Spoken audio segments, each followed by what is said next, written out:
पहले मैं बता दूं लोगों को जो नहीं जानते इंडिया हाउस है क्या। इंडिया हाउस दरअसल लंदन में श्याम जी कृष्ण वर्मा बहुत बड़े लॉयर हुआ करते थे, संस्कृत के ज्ञाता थे, उन्हें पंडित की उपाधि मिली थी जबकि ब्राह्मण नहीं थे, संस्कृत इतनी जानते थे। दूसरे वो दीवान रहे कई जगह, लेकिन अंग्रेजों से उनकी बनती नहीं थी, तो फाइनली उन्होंने यहाँ से छोड़ दिया और अंग्रेजों के गढ़ में यानी लंदन में ही एक बड़ा सा घर बनवाया जिसको नाम दिया इंडिया हाउस। और कोशिश क्या थी, क्योंकि उनकी कोशिश थी कि जो भारत से बच्चे आए उनको भारत की स्वतंत्रता के लिए तैयार किया जाए, उनको स्कॉलरशिप देकर बुलाया जाए। तो जो तिलक थे, लोकमान्य तिलक, उनकी सिफारिश पर उन्होंने वीर सावरकर को 1906 में वहां पे रखा।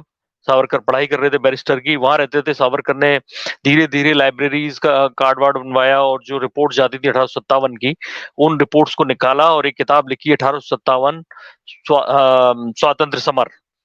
वो किताब बड़ी मुश्किल से छपी थी। उसके बाद लगातार सावरकर ये कोशिश करते रहे, मदनलाल धींगरा, अनंत कनेरे, ढेर सारे लोगों को उन्होंने प्रेरणा दी। खुदीराम बोस ने जो बम फेंका था, उस बम का मैनुअल सावरकर ने भेजा था यहाँ से। 20 पिस्टल्स उनमें से एक अनंत कनेरे को मिली थी। अनंत कनेरे ने जिससे नासिक के कलेक्टर को उड़ाया था, जैक्सन को। और मतलब इतना काम सावरकर ने वहां रहते हुए किया कि अंग्रेज सरकार बौखला गई थी, गिरफ्तार कर लिया गया, 2-2 काला पानी की सजा हुई। बहुत कम लोगों को पता है सजा देने वाले में एक इंडियन भी थे, एनजी चंद्रावरकर थे, जो बाद में कांग्रेस के प्रेसिडेंट बने थे। तो ऐसे में बाद में या पहले ये मुझे ध्यान नहीं, लेकिन ये वो फिल्म है।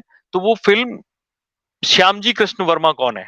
श्यामजी कृष्ण वर्मा ने इंडिया हाउस बनवाया, लेकिन वो श्यामजी कृष्ण वर्मा सावरकर के रहते हुए ही फ्रांस चले गए थे, क्योंकि वो एक पेपर निकालते थे, इंडियन सोशलॉजिस्ट।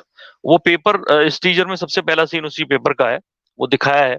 और उसमें क्या होता है कि वो अंग्रेजों के निशाने पे आ जाते हैं तो फ्रांस चले जाते हैं। धीरे धीरे वो स्विट्जरलैंड में जाके सेट हो जाते हैं।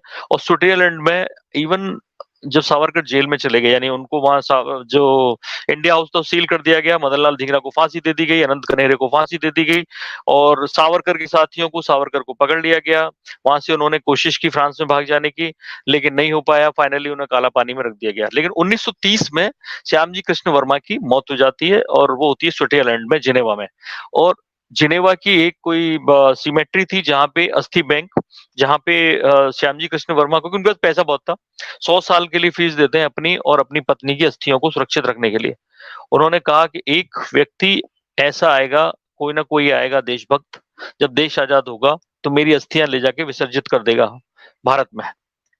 और आप हैरान हो जाएंगे, देश आजाद हो गया, 17 साल हो गए, कोई नहीं आया। 47 में देश आजाद हो गया, फिर 55 साल और बीत गए, तब भी कोई नहीं आया। और पता है वो कौन था व्यक्ति जो गया भारत से? आप गैस करिए, मैं आपसे कहता हूँ। नरेंद्र मोदी। वो कहानी वैसे सबके सामने आ गई है। नरेंद्र मोदी लेकर आए, गुजरात के सपूत थे श्यामजी कृष्ण वर्मा, मांडवी के रहने वाले थे।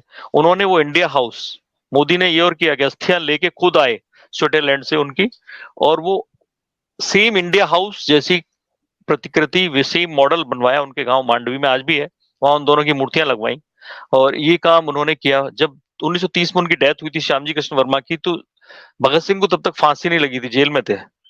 भगत सिंह को उन्होंने भगत सिंह ने और उनके साथियों ने शोक सभा रखी थी। तो सोचिए कैसे कनेक्शन है। वो संरक्षक थे श्यामजी कृष्ण वर्मा सावरकर के, उनके लिए शोक सभा रखी भगत सिंह ने और उनकी अस्थियां लेकर आए नरेंद्र मोदी।